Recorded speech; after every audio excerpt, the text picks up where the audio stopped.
Good morning. Good morning. It is a wonderful day that the Lord has made. I just wanted to come today and to share a brief testimony of something that may not seem as big, but it is a command in the Bible, in regards to loving your enemies. So in Luke 6:27 through 28, it states that love your enemies, do good to those who hate you, bless those who curse you, and pray for those who mistreat you. So I want to describe a situation and share my actual testimony. So in regards to me dropping my son off at daycare in the morning, I noticed that the lady that is in the front, she always kind of had not a chip on her shoulder, but I don't know, like my spirit could pick up on whatever she was feeling. So she just wasn't necessarily like welcoming and friendly, didn't really make too much direct eye contact, and her behavior, at first I thought I was tripping, and I'm like, okay, Lord, no, I've watched her light up when other parents came in through the door, and then when I came in, it was just very just in a sense. And I'm like, okay. So I was like, that's weird. I'm like, I haven't done anything. I haven't said anything. So, why am I getting the treatment that I'm getting?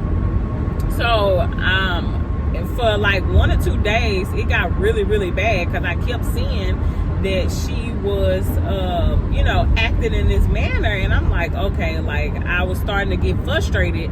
And, one thing about it, God does give us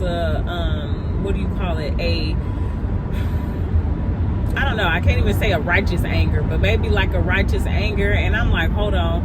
I was just like, if I'm in a good mood, and if somebody is able to come around me, or I have just a short transaction with them, and they turn my mood, or I now get to a point to where I feel, they spirit rubbed off on mine, that's what was happening. And I said, hold on. I said, you pray. This is a moment where you pray.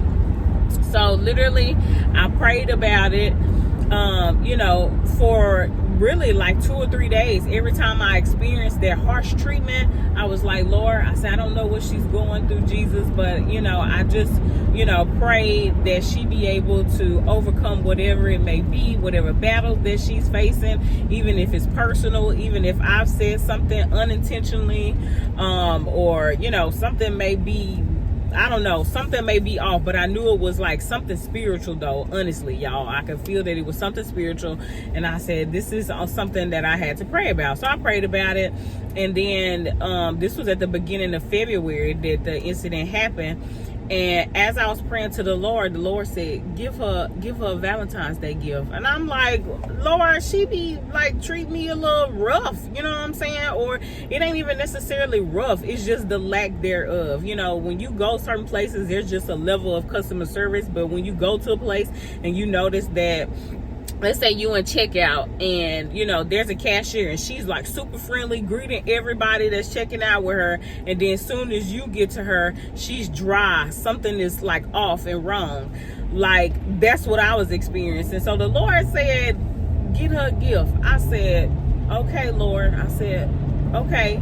And at first, not at first, but I've seen situations where the Lord has asked me to give people gifts that more so didn't deserve gifts, but it's a spiritual concept, that it says, give to those, who mistreat you, and like the Bible verse said, us as Christians, we always, regardless of how we're treated in this world, we need to be able to have the correct spiritual posture in order to be able to do God's work, and you never know what someone's going through. So, to be able to be affected by that, that could be an opportunity that the Lord wanted you to pray for that person, because maybe somebody wasn't praying for that person and God couldn't intervene. So through this, rough transaction, or through this, unfair treatment, the Lord, because he knew I'm a Christian, he knew that I would pray for this person, that whatever they're going through or whatever it is, that the Lord may be able to step in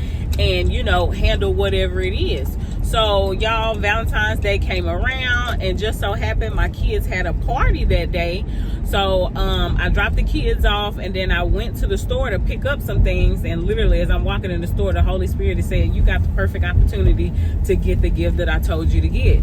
So I, got some flowers and some chocolate or whatever. And it's the small things, because I'm like, okay, well, maybe I should go get her something, big and extravagant if that's what the Lord wants me to do. But, I was just like, a fresh rose, a fresh flower, because I love flowers. Pretty much a lot of women like flowers. So I said, let me just get her that and some chocolates, So when I dropped it off or whatever, she was very appreciative, and she was like, oh my God, that's so sweet. Thank you. Now, listen, me being obedient, literally since Valentine's Day, and it has been almost 2 weeks now, and that's why I waited to come out with the testimony. It's been 2 weeks, y'all, and when I say that lady greet me good morning every morning, when I say she is waiting at the door for my son to come in, she's receiving him well, because at first it was like, go to eat or whatever. When I say she is so receiving of me and Jay, I even got a compliment and everything. We even having little conversations here and there. So this is why it's important to be obedient to Christ. Jesus didn't have all the parables. He didn't tell us to do certain things that go against the worldly human nature of ourselves for no reason. So literally within this little example that I'm giving y'all, the Lord is able to do the work. So this is encouragement for somebody that got their co-worker that's at work that's just, friendly to everybody else, but odd to them. Kindness. Pray about it, because it says to pray for those that curse you. Pray for those that mistreat you, okay? So you need to pray for these people, and at any given opportunity, be sensitive in the spirit to be able to hear from Jesus, so that way he can give you instructions on how to maneuver whatever it is that you are going through. Now, some people, it may be more of a drastic acts, or some people, I don't know, sometimes it could be just lunch or anything, or sometimes it could just be a conversation and you saying, hey, I kind of noticed that, anytime me and you talk, it's a little, I'm like, are we good? Are we okay? Because sometimes that can even be, the situation at hand. Because sometimes, us as humans, we, have conversations with people, and we necessarily don't know if we've offended them in any type of manner or anything like that. So, when you are experiencing that, that's one of the key things too, is just to have conversation. In this day and age, conversation is such an underrated just like solution to a problem. Communication is key. They teach you that all the time. Communication is key. And sometimes things are spiritual. Like in my case, it was something spiritual. It was something that, I need somebody that I needed to pray for, and the Lord used me as an opportunity to pray for that person. So, you never know what that may bring. I don't know what she prayed for. What if it was a situation where she said, Lord, I just feel like don't nobody love me, don't nobody care about me, and because on Valentine's Day I was being obedient, she was able to know. I don't know what she prayed for. She could have prayed for that, and that little touch right there could have set her relationship on fire with Jesus Christ. You know what I'm saying? So God uses us in ways that we never think. But I don't want to keep rambling on. I just pray that this is encouraging to someone out there that is having, a less than favorable situation when they meet a certain person or when they're around a certain person. Think about it and pray about it, because it may be an opportunity for you to do God's work that he can't do himself. He may be using you as a vessel. But I pray that y'all have a great day. I love y'all with the love of Christ, and have a great day, guys.